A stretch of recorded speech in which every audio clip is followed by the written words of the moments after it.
Okay, so I'm Murph. It is May 14, 2016. I am going to be doing my own little Murph review on a couple of helmets that I recently purchased. One is going back, one is staying. Um, I thank all of you guys on YouTube and everywhere else that have, in any genre, have put these review type videos on, because it helped me tremendously in trying to find a proper helmet. I've been riding motorcycles for whatever kind, starting with dirt bikes on up, for over 40 years. And right now I have a 2014 Honda CB1100 and a 2009 Harley Davidson Road King. The Road King is no windshield, and that is what today's review for a helmet is about. I was wearing one of those novelty, basically hard plastic half helmets, but I realized since I recently purchased my new Honda that it's probably pretty dangerous, because I wear a full helmet with my Honda, and on the Harley I wasn't. I still don't want to wear a full helmet, but I decided to go with a 3/4. And with the help of a lot of reviews, I have made a choice.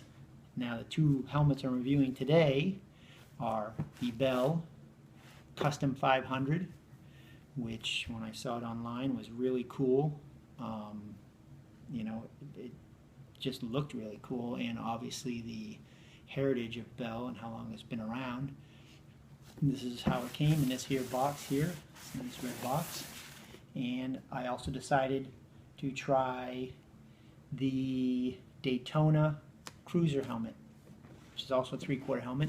This is unfortunately how the box came, but don't always put things to packaging, because packaging doesn't always mean everything.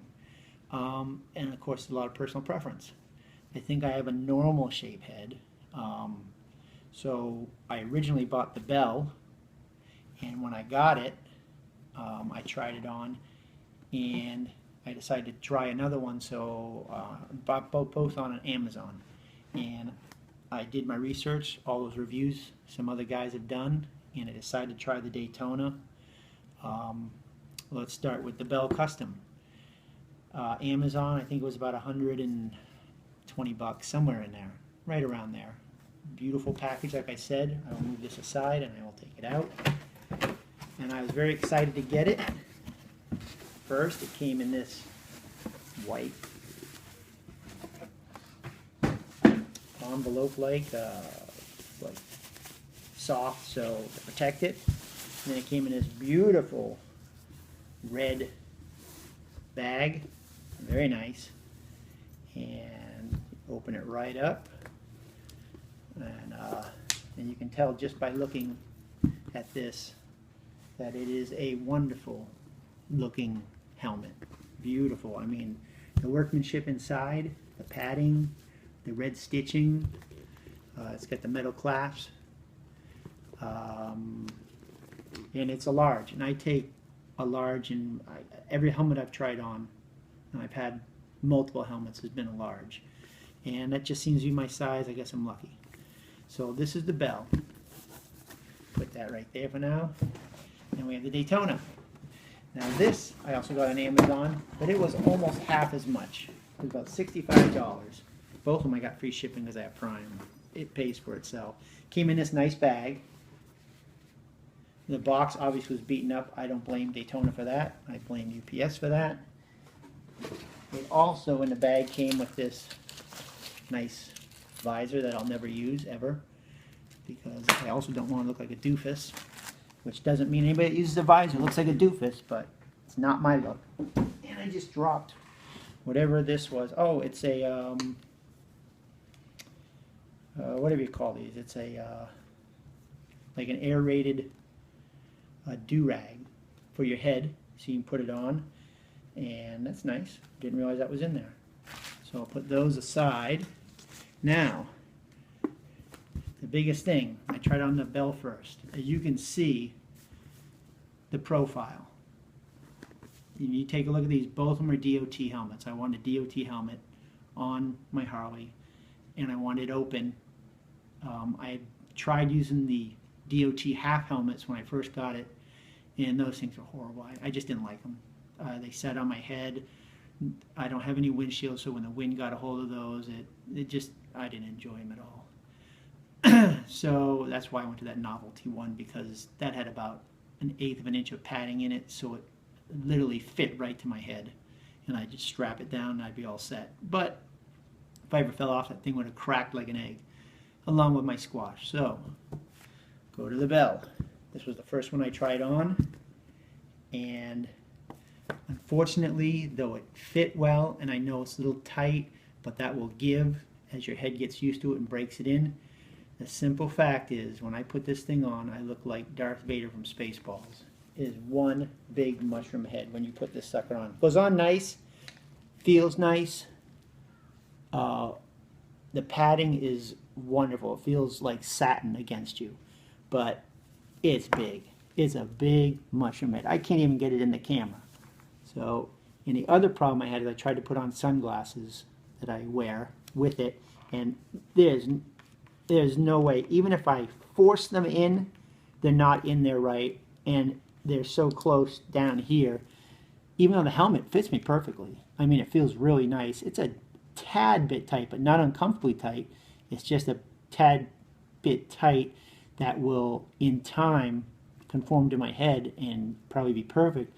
But you can't even get glasses in this thing. It's impossible. And look at the size of my head in it. I just look like a giant black-headed mushroom.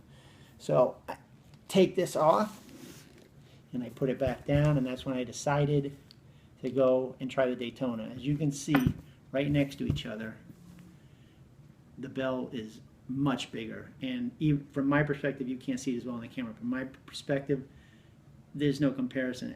There's such a difference in size. And I just had a feeling when the wind hit me on this thing, I would know it. I'd be like a big bobblehead. So we'll head over here to the Daytona Cruiser. And on the back, it's got this nice little strap if you want to wear goggles. You want that old school bobber look. The inside isn't nearly as pleasant and luxurious as the bell, but it does the job. It's nice and cushy. Got basically the same kind of strap, except I'm not sure if I think these are metal.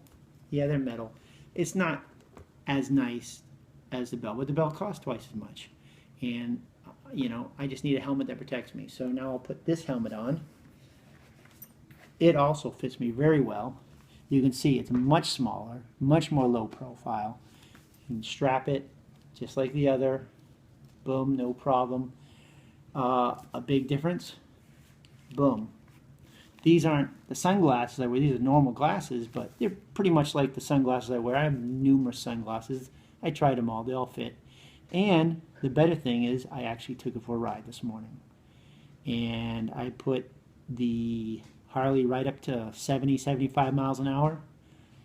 Fit like a glove. The padding in it to me seems perfect because it's not overdone. It, like I said, is not as luxurious as the bell feels, but it doesn't feel like I have a giant mushroom on my head either. And for half the price, I'm more traditional, want to look a little more low profile, want to be a little more protected. So my